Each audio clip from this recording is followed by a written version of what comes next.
It wasn't supposed to happen this way. I thought I was prepared. I thought I had imagined every scenario, every possibility.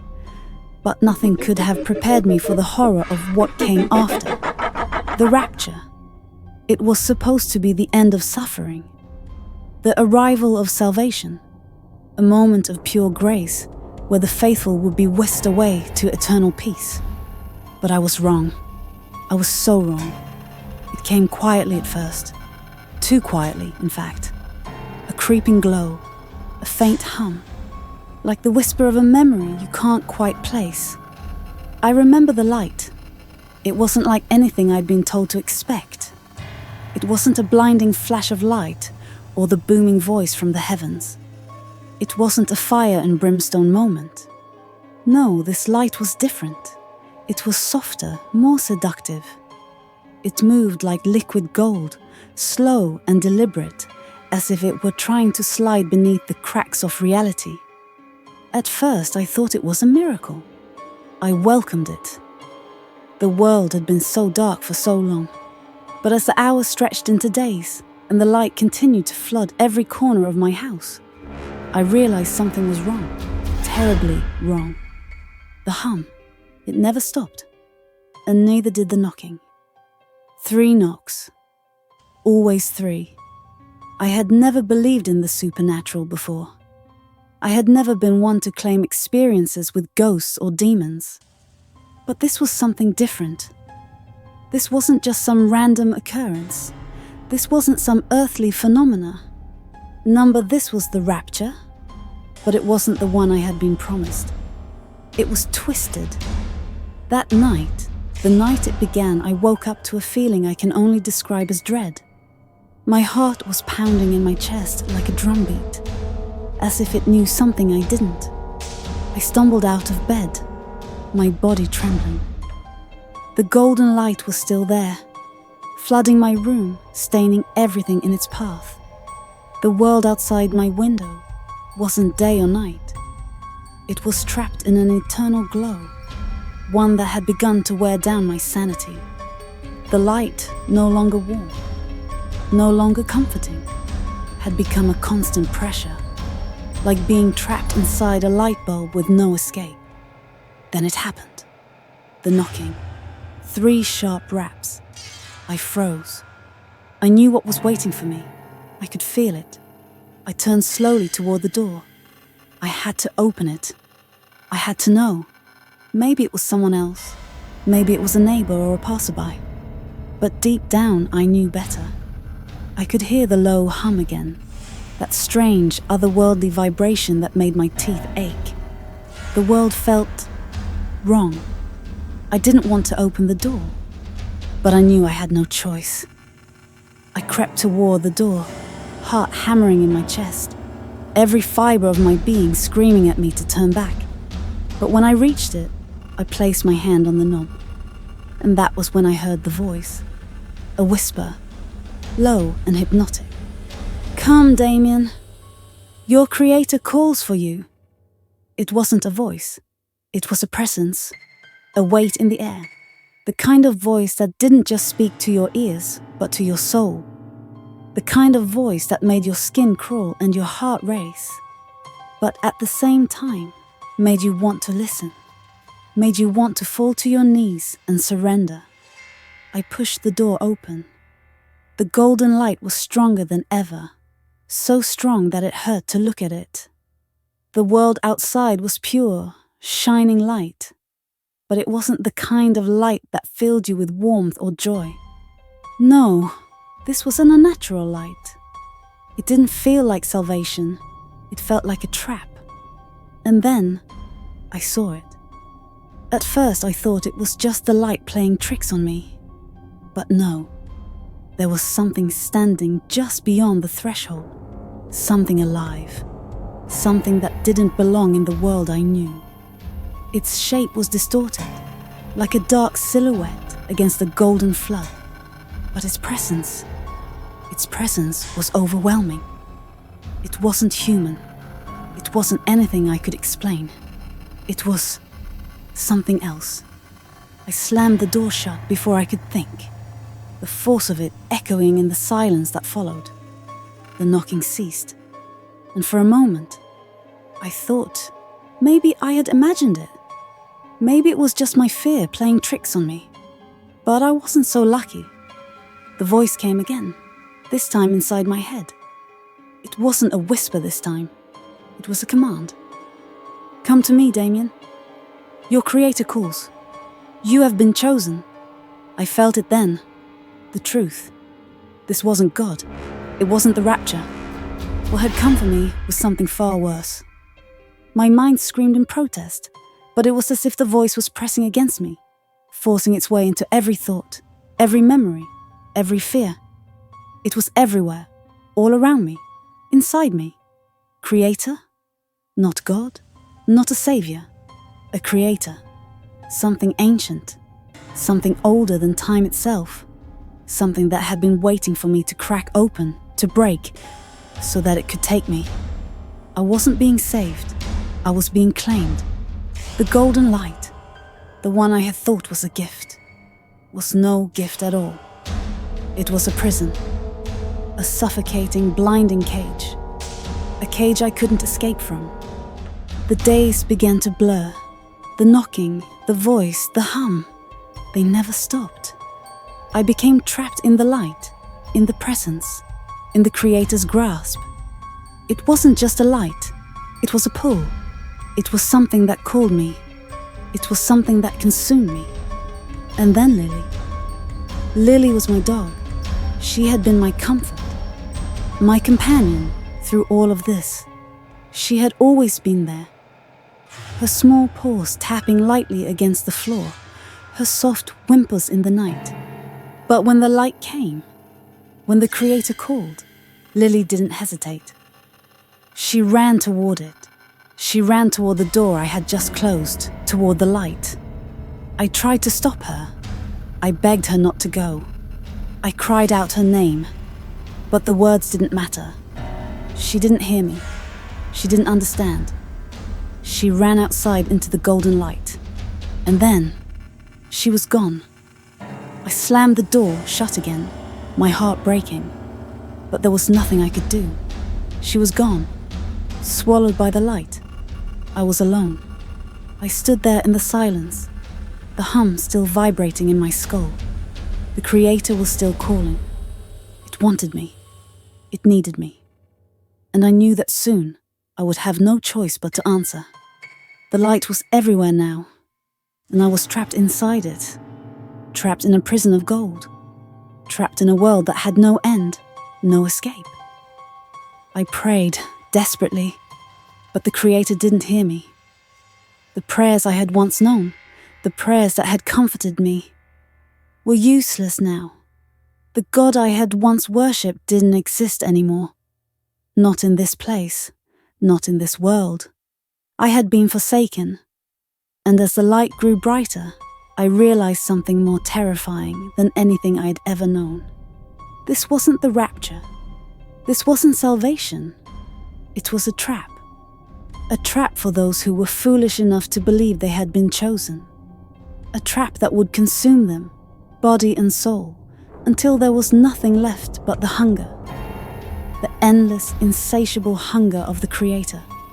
And now, it was my turn. It always was. And I was already too far gone to escape.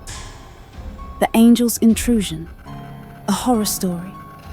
There's a fear that runs deeper than the terror of the unknown. And that's the fear of knowing. Knowing something is wrong but not understanding why.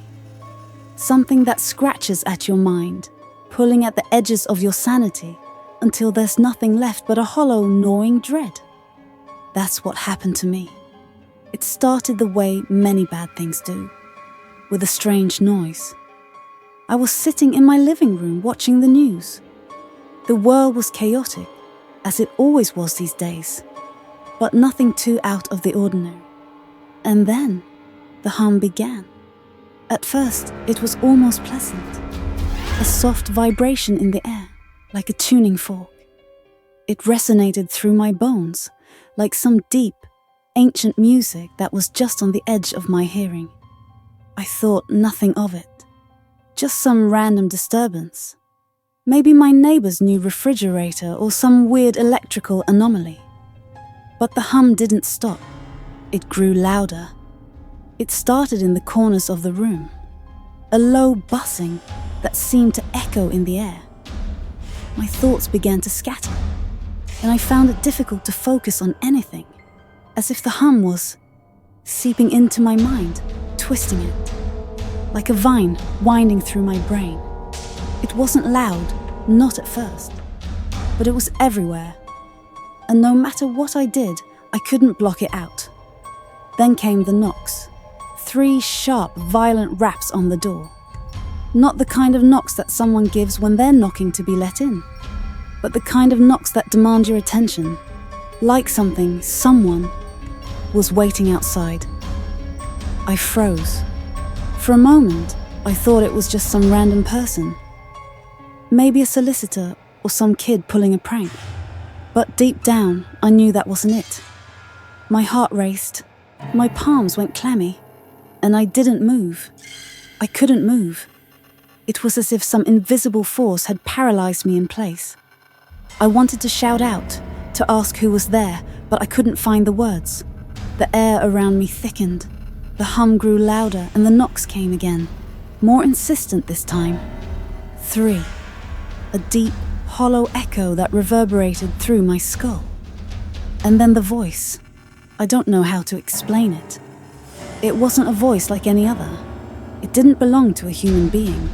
It was something otherworldly, something that tore at the fabric of my reality. "Open the door, Damien." It was a whisper, yet it felt as though the words were being screamed directly into my mind. My name. It spoke my name, like it had always known me, like it had been waiting for me. I couldn't move, I couldn't breathe.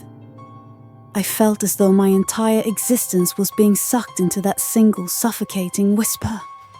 The voice was beautiful, but not in the way you'd expect. It wasn't warm or comforting. It wasn't the voice of someone you could trust. Number. This voice was smooth, haunting, like a siren call, tugging at something deep inside of me. I felt my thoughts slipping away, like water running through my fingers. The more I tried to fight it, the more my resistance crumbled. "Come, Damien. Your creator calls for you." I stumbled back, my mind reeling. My creator? I didn't have a creator. Not in the way it meant, not like this. My eyes darted to the door, but I couldn't bring myself to open it. The hum was louder now. It filled the room, filled my very soul. Like an insidious force bending my will, I couldn't escape it. There was no escape. It was here. The angel. It wasn't an angel in the sense you're probably imagining. It wasn't a being of light and wings and grace. No, this was something darker, something ancient, something not meant for the world of the living. Its presence was imposing, not in the way you'd expect from an ethereal, divine being. This was something twisted, something that defied all logic. I didn't open the door. I couldn't. My legs wouldn't move. But the angel didn't need me to open the door. The moment I resisted, it broke through. The light that had been so gentle before, so comforting, became blinding. It washed over everything in the room, searing my retinas. I saw nothing but pure white light, an overwhelming radiance that didn't just illuminate, it consumed. And then it stepped through the door. The angel wasn't what I'd been taught to expect. No wings, no halo, no divine presence that you could feel in your bones. Instead, it was tall, taller than any human should be, and its body was a swirling mass of light, shifting in ways I couldn't comprehend.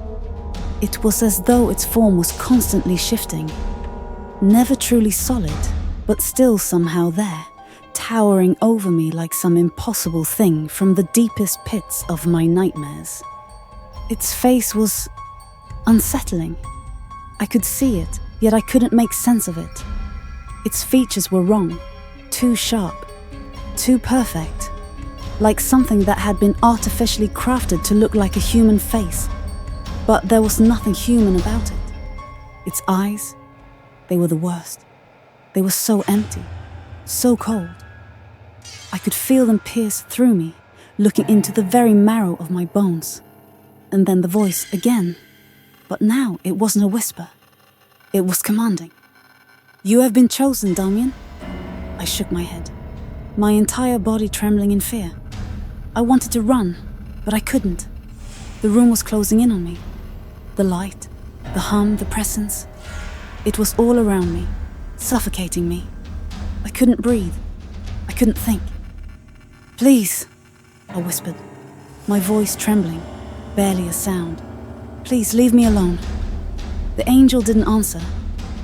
It didn't need to. It reached out, a hand that was too long, too pale, with fingers that twisted and stretched in ways that made my skin crawl. And then, just as I thought it was going to touch me, it did something worse. It spoke inside my mind again, its voice like a cold wind wrapping around my thoughts. "You are mine, Damien. You always have been." And that was when I realized the truth. This wasn't an angel. It wasn't even a creature from heaven or hell. This was something far older, something that existed long before the idea of gods or demons. This thing was beyond the concepts of good and evil. It didn't care about salvation or damnation. It didn't care about me. I was nothing but a pawn, a plaything, a soul to be devoured. The hum, the light, the voice, it all grew louder now, impossibly loud, as if my very mind was being torn apart. My body wanted to collapse. I could feel the cold burn of it, something sharp, something that made my muscles twitch and spasm, something that left my skin crawling with the sensation of being taken. But there was nothing I could do. And then, as if it had finally gotten tired of playing with me, it did something I will never forget. It opened its mouth. It wasn't a mouth, not really. It was more like a crack that split open in the center of its face, revealing nothing but the void. And from that void came a sound that could only be described as a scream. Not just any scream, though.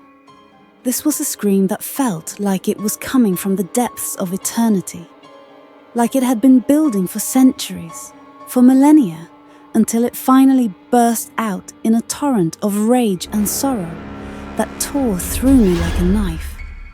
It wasn't just a sound, it was a feeling. It was a hunger. The hunger of something that had existed since time began, something that had never known peace. Only a thirst. No, a need to consume. And just as the scream tore through me, the angel stepped forward, its hand outstretched. And I couldn't scream back. I couldn't do anything. I was already lost. And it was only just beginning. Lily's fate. A horror story. Lily never believed in ghosts, in spirits, or in anything that could haunt a person. She thought the only things that haunted people were the memories they couldn't let go of, the regrets that twisted like vines around your chest and squeezed until you could barely breathe. She never thought a thing could follow you, waiting in the shadows, ready to pounce when you least expected it. She had no idea what true terror looked like until she met the darkness that would forever change her life. It all started with a house, an old, dilapidated house on the outskirts of town. Everyone in Lily's neighborhood had heard the stories. Stories of strange noises, flickering lights, and cold spots that made the hair on the back of your neck stand up. The house had been empty for years, its windows boarded up, its paint peeling off in long strips, like the skin of something decaying. But Lily was different. She wasn't like the others who stayed away. She was curious. Maybe it was her fascination with the unknown, Or maybe it was just boredom. But one evening, with the sun dipping below the horizon, casting long shadows across the land, she decided to explore. She didn't know what drew her to that house. Maybe it was the eerie stillness of it, or the strange pull she felt whenever she glanced at it from the corner of her eye. She had heard all the rumors about the place, the ones about the family who used to live there. A tragic story, they said. A mother, a father, and a little girl who had disappeared without a trace, leaving the house empty, abandoned, and cursed. But those were just stories, right? Nothing more than old whispers carried on the wind. Lily thought she was different. She was brave. She didn't believe in ghosts. So, on that fateful evening, she made her way to the house. The door creaked as she pushed it open, and the smell of mildew and decay hit her like a slap to the face. The air was thick, heavy, with something she couldn't quite name. But she brushed it off. This was just an old house. Nothing more. She stepped inside, her boots crunching against the dust on the floor. The walls were lined with faded wallpaper, peeling in some places, as though trying to escape the suffocating gloom. The windows were covered, the light dimming with every step she took. She made her way through the rooms, drawn deeper into the house, as if something was calling her. It wasn't just the house itself. It was the sensation that something was there with her, following her every move, watching her with unseen eyes.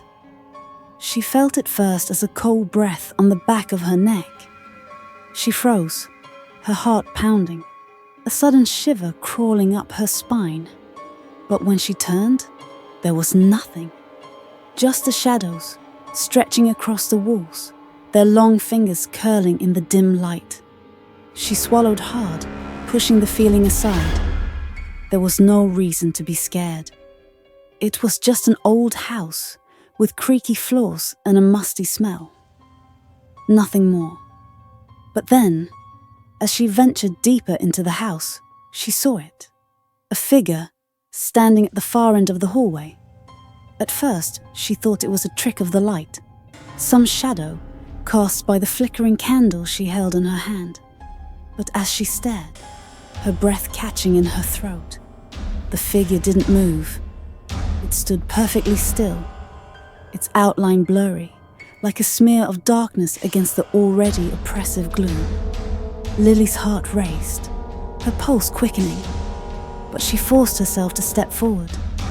"Hello," she called, her voice trembling, though she didn't want to admit it. "Is someone there?" The figure didn't respond. The air seemed to grow colder, as if the room itself had dropped in temperature by several degrees. Lily felt her breath catch in her throat, the chill creeping over her like icy fingers. The figure stood motionless, but Lily could sense the presence of something wrong about it, like it wasn't supposed to be there, like it had never been alive.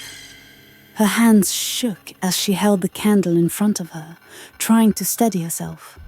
But the figure remained still, unmoving, silent. And then, without warning, it moved. The figure didn't walk like a normal person. It didn't have the smooth, graceful movements of a living being. No, it jerked forward, its movements erratic, like it was being pulled by invisible strings. And then, the worst part, its face. Lily couldn't make out its features at first, but as it drew closer, her heart nearly stopped. The face was pale, too pale. Its skin stretched taut over its bones, as though the very life had been sucked out of it. Its eyes were wide open, empty, black holes that seemed to draw in all the light, all the warmth, until there was nothing left but the darkness. But the worst part, it smiled. The smile wasn't human. It was wide, grotesque, stretching far too far across its face, as though the skin couldn't contain it. And then it spoke. Its voice was low, barely a whisper, but the words hit her like a blow. "Lily!" She stumbled back, her legs shaking, her breath coming in short gasps. She turned to run, but the house seemed to shift, the walls warping around her, closing in. She couldn't escape.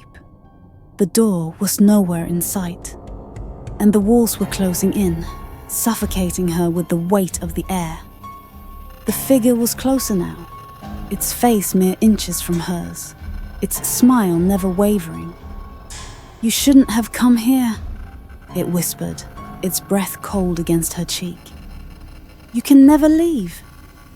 Lily screamed, but the sound was swallowed by the darkness, swallowed by the cold, by the suffocating silence that had settled over the house. And then, just as suddenly as it had appeared, the figure was gone. Lily was left standing alone in the hallway, trembling, her mind racing. Had it been a hallucination? Was she losing her mind? But deep down, she knew the truth. She wasn't alone. There was something here, something that had been waiting for her. She turned to leave, but her footsteps faltered as she looked around. The house had changed.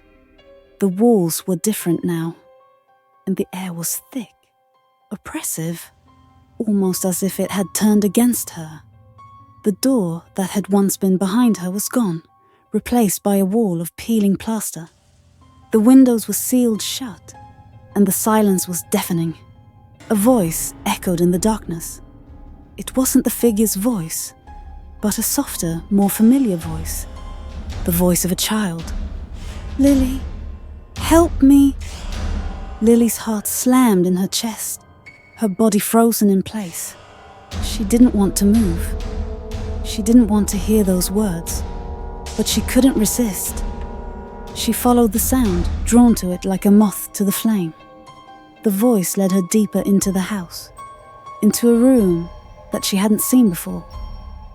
It was small, cramped, and covered in dust. In the center of the room was a cot, and on that cot lay a child, a little girl, her face pale and drawn, her eyes wide open and unblinking. Lily gasped, her hand flying to her mouth. She had seen this girl before, on the news, in the old reports. The girl who had disappeared, whose family had been torn apart by some unexplainable tragedy. But the girl was no longer just a memory. She was here, in front of Lily, her body cold, her eyes hollow. "Help me," the girl whispered again, her voice barely audible, a soft rasp that scraped against Lily's soul. Lily couldn't move. She couldn't breathe. The child's eyes locked onto hers, and for a moment, Lily could swear that she could see something inside them. Something old, something ancient. A darkness so deep, so consuming, that it seemed to stretch beyond time itself. And then, the room went cold. Lily felt a presence behind her. She turned slowly, her heart thudding in her chest. There, standing in the doorway, was the figure, the thing that had been waiting for her. And it wasn't alone. There were others, shadows in the corners of the room, shapes that moved just beyond the edges of her vision. The air was thick with them, and Lily could feel them pressing in, closing in around her. They were here, the ones who had never left, and now neither would she. Lily's fate had been sealed the moment she stepped into that house, and she wasn't the first, nor would she be the last. The protagonist's isolation and despair, the room was silent, save for the rhythmic ticking of the clock on the wall, each second feeling like a slow, torturous beat, echoing through the hollow space of the small apartment. The walls, once white, were now yellowed and cracked, the peeling paint clinging to the surfaces like the remnants of a forgotten past. The air was thick with dust, heavy with the weight of neglect. everything about the place felt suffocating, as though the very air conspired to crush the life out of its inhabitant. And there, sitting in the middle of the room, was David. His hands were trembling as they clutched the frayed edges of his coat, the fabric worn thin from years of use. His gaze was empty, staring into the abyss of his own thoughts. His mind a swirling vortex of confusion and despair.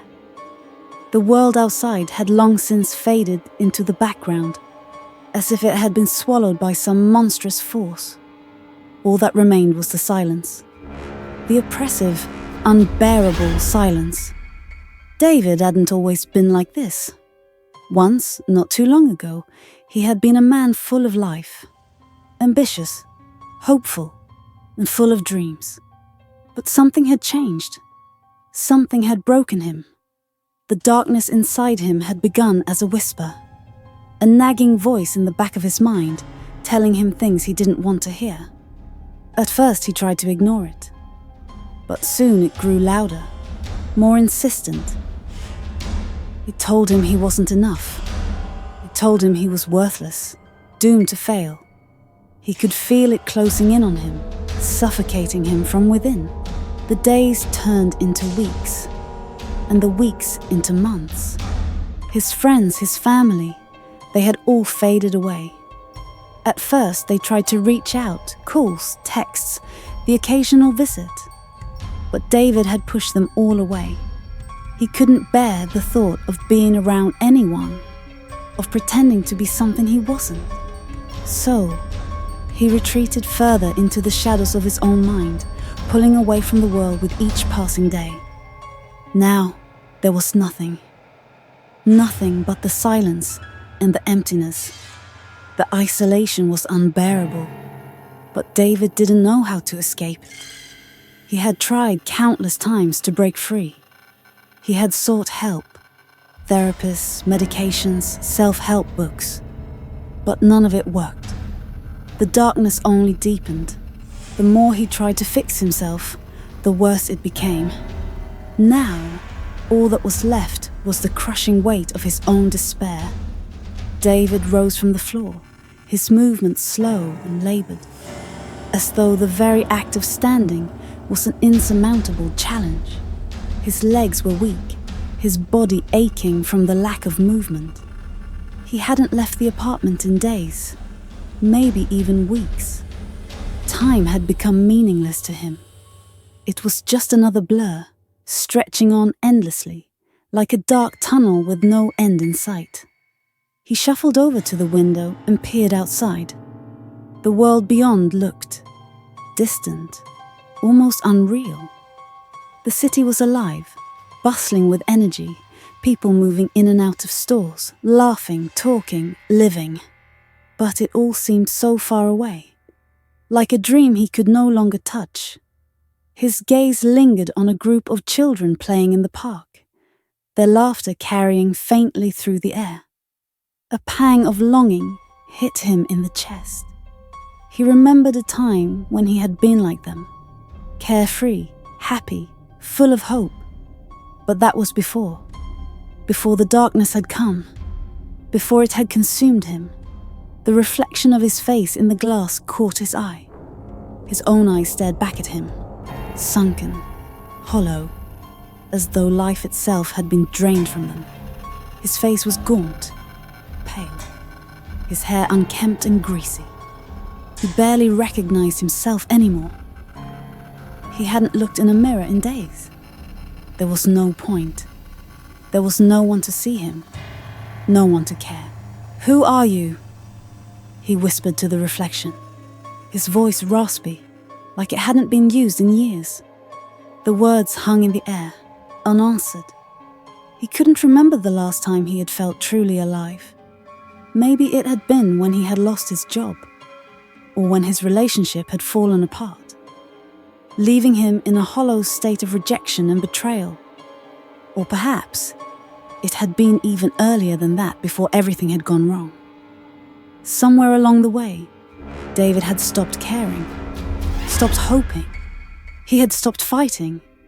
He felt like a ghost in his own life, wandering through the motions, disconnected, adrift in an ocean of his own sorrow. And the worst part was, he couldn't see an escape. In the silence of his apartment, in the crushing weight of his isolation, something inside David snapped. It wasn't a violent break, not like the movies where people shout and scream and smash things. No, this was a quiet unraveling, a slow slipping away of the last threads that held him together. He wandered to the kitchen, his legs heavy, each step a monumental effort. He opened the fridge, but the sight of the food inside did nothing to stir his hunger. The shelves were stocked with the remnants of his last attempt to nourish himself. A half-eaten pizza, some expired milk, a carton of eggs long past their use by date. But none of it mattered. He wasn't hungry. He hadn't been hungry for weeks. David stood in the center of the room, staring at the cracked walls, the peeling paint, and the faded furniture that had once felt like home. Now it just felt like a prison, a cage he couldn't escape from. He could almost hear the voices of his past, the echoes of his former self, whispering from the corners of the room. "You don't belong here," they said. "This is where the lost go." The darkness pressed in around him, suffocating him, pulling him deeper into its cold embrace. He didn't know how much longer he could take it. He didn't know how much longer he could endure this crushing isolation. And then, as if on cue, the sound came. A soft knocking. At first he thought it was his mind playing tricks on him. But the sound came again, louder this time, more insistent. Knock, knock, knock. His heart skipped a beat. Who could it be? He hadn't had a visitor in months. The idea of someone, anyone coming to see him was almost impossible to fathom. He stood frozen, the darkness inside him warring, with a flicker of curiosity that threatened to break through his despair. Knock, knock, knock. It was real. The knock was real. David's mind raced as he moved toward the door, his body moving on autopilot. His hand hovered over the doorknob, his pulse thudding in his ears. Who could it be? What did they want? His thoughts swirled in a chaotic frenzy, but his hand reached out anyway, gripping the cold metal. He swung the door open, and no one was there. The hallway outside was empty, eerily still. The air was thick with the silence of the building. But the knock had come from somewhere. It had to have. His breath caught in his throat as he stepped outside, eyes scanning the darkened corridor. There was nothing. No one. Just the quiet hum of the building's ancient pipes. David backed away slowly, his heart racing in his chest. He was alone. Or was he? Suddenly he felt it. A shift in the air. A change in the temperature. The darkness had grown deeper, thicker, more oppressive. It surrounded him, wrapping around him like a suffocating blanket. And then from the corner of his eye, he saw it. A figure. It was standing at the end of the hallway, its face hidden in shadow, but David could feel its eyes on him. Cold, unfeeling eyes watching him from the depths of the darkness. He couldn't move. Couldn't breathe. The figure took a step toward him, and with each step, David could feel the weight of his own isolation press down on him, crushing him beneath its suffocating force. And then the figure spoke, its voice a low, guttural whisper that sent chills crawling up David's spine. "You are not alone." David's heart slammed against his ribs, the world spinning around him. His legs buckled beneath him, and he crumpled to the floor, his mind reeling, unable to comprehend what was happening. He had been alone, hadn't he? He had shut himself off from the world, locked himself in this prison, never once expecting anyone to find him. But someone had. Something had. And now, the real horror was just beginning. The knock had only been the beginning, and it wasn't going to stop. Not until David understood that the darkest prisons are the ones that we build within ourselves. Final plea for redemption. The night was deep, far deeper than anyone could imagine. It wasn't the kind of darkness that wrapped the world in peace or quiet. This was a darkness that choked the air, made every breath feel heavier, as if the very weight of the void pressed against your chest.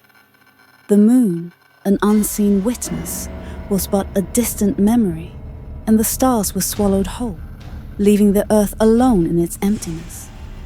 And somewhere, in the bowels of that vast, unyielding night, was a man named Robert. Robert sat alone, in a room that smelled of old wood and stale regret. He could taste the dust in the air, sharp, bitter, suffocating. The walls around him seemed to close in, pulling tighter with each passing minute. The once vibrant colours of the room, bright red carpets, patterned wallpaper, were faded now, dull, as though the very essence of life had been drained from them. Nothing had changed in months. Time no longer had meaning here, and neither did his existence. It was as if he were a ghost, wandering the corridors of a forgotten house, trapped in the agonizing grip of his own failures. His hands were trembling, not from the cold, but from the weight of his thoughts. Robert ran them through his hair, the strands greasy and unkempt. He was a far cry from the man he used to be, the man who had once stood tall with conviction and purpose. No, that man had disappeared long ago, lost to the darkness he had willingly walked into, with no intention of ever finding his way out. But now, after all these years, that old version of himself, broken, fractured, and barely recognizable, was clawing its way back. And it wasn't a voice of hope he heard now. It was a voice of desperation, of torment. "It's too late," Robert whispered to himself, his words slipping into the stagnant air like a dying breath. His voice cracked, betraying the fear that still gripped him. He didn't know if he was speaking to anyone, or to no one at all, but the words were loud enough to reverberate off the walls, echoing back at him in mockery. "I've done too much," he continued, the words tumbling out of his mouth as if they were somehow trying to escape, like they had been trapped inside him for far too long. "I can't take it back. No redemption, no salvation, not anymore." He had been wrong, so wrong. There had been a time when Robert believed he could outrun his sins, when he thought that if he ignored the shadows, pretended they didn't exist, they would simply vanish. But life didn't work that way, and now the consequences of his actions were creeping up on him like a nightmare that never ended. Years ago, he had made a choice that seemed harmless at first, even righteous in its own twisted way. It had seemed like the only option, the only thing that made sense when everything else was falling apart. But now, standing in the ruins of his own existence, he realized how deeply he had been deceived by his own arrogance. And that was the worst part.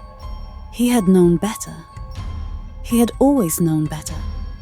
But in the grip of his desire, his desperation, he had ignored that voice of reason. He had convinced himself that he could control the darkness, that he could control everything. But darkness wasn't something you could control. It wasn't something you could tame. It was a beast that consumed, devoured, and destroyed. And in his ignorance, Robert had unleashed that beast into the world, and now it was devouring him from the inside out. His mind wandered back to that night, That fateful night. The night everything had changed. It had started innocently enough. A quiet evening, just like any other. He had been at home alone, scrolling through his phone, when he saw it. A post, an address. It was simple, almost too simple. One click for everything you've ever wanted. The promise was enticing. It whispered to the desires he had buried deep within himself. The need for power, control, success. It promised an escape from the life he had built, a way out of the dead-end job, the crumbling marriage, the suffocating loneliness. He should have known better. But Robert clicked. He clicked. And in that moment, he crossed a line that could never be uncrossed. What followed was nothing short of a nightmare. A web of deceit, manipulation, and bloodshed that he could never escape, no matter how hard he tried. He had made a deal with something that should have stayed buried. Something ancient, hungry, and unforgiving. And in that moment, he had sealed his fate. The room seemed to close in. Tighter now, the walls pulsating as if alive, as though they could feel the guilt crawling beneath his skin. The floor creaked under his weight as he rose from his chair and walked over to the window, staring out at the city lights below. They flickered in the distance, taunting him, reminding him of the life he could never have, the life that was gone forever. "I wanted to escape," he muttered under his breath, his hands pressed against the cold glass. "But now I'm stuck here." The darkness in his soul had seeped into every corner of his life. It had destroyed everything he once cared about. The job, the family, the friends, until there was nothing left but a hollow shell. Every mistake, every sin, every misstep echoed in his mind like a chorus of demons. The weight of it all was unbearable. Robert could still feel the presence of it. The thing he had bargained with. The thing that had taken so much from him. It was always there, lurking just out of sight, its cold fingers brushing against the back of his mind. Every thought, every action, every breath he took, felt like it was being watched. He could hear its whispers in the darkness of his room, a low, raspy voice that sent shivers down his spine. "You can't escape me," it hissed, the voice like nails on a chalkboard. "You belong to me now. You always will." Robert recoiled, his hands shaking violently. He couldn't bear it. He couldn't live like this anymore. The fear, the guilt, the constant pressure of knowing that he had unleashed something terrible into the world. It was too much. It was suffocating him. And yet, despite everything, despite the endless torment, despite the hell he was living in, there was a part of him that still craved redemption, that still wanted to believe that it was possible to undo the damage he had caused. But deep down, Robert knew it was too late. The beast had already been set loose, and it wasn't going to stop until it had claimed everything and everyone he had ever loved. "I can't go on," he whispered, falling to his knees in the middle of the room. His hands clenched into fists, and his chest heaved with sobs that he couldn't control. "I've done too much. I've ruined everything. There's no coming back from this." Tears streamed down his face, mingling with the dust that coated his skin. He had reached the end. There was no escaping this nightmare. No more pleading, no more chances to make things right. He had gone too far, and now the darkness was closing in, waiting to consume him whole. But in that moment, as he sat there on the cold floor, broken and defeated, something shifted. A sudden silence fell over the room. The whispers stopped. The air grew still. For the first time in what felt like forever, Robert felt nothing. He raised his head, staring blankly into the void. The fear that had gripped him so tightly seemed to dissipate, replaced by an overwhelming sense of emptiness. It was as if the weight of his sins had finally crushed him. And now, he was nothing more than a hollow shell, a broken man whose soul had long since withered away. But then, as if from nowhere, the door to his apartment creaked open, slowly, cautiously, like the entrance to a tomb. And there, standing in the doorway, was a figure, a shadow, a presence. Robert couldn't see its face, but he could feel it, the cold, suffocating presence of something unnatural. "It's not too late," the figure said, its voice low and foreboding, echoing in the silent room. "You can still have what you want, but it will cost you everything." The final plea for redemption had been made. But would Robert take the offer? Would he step into the darkness once again, knowing what it would cost him? The answer was already sealed, because once you've made a deal with the devil, there's no going back.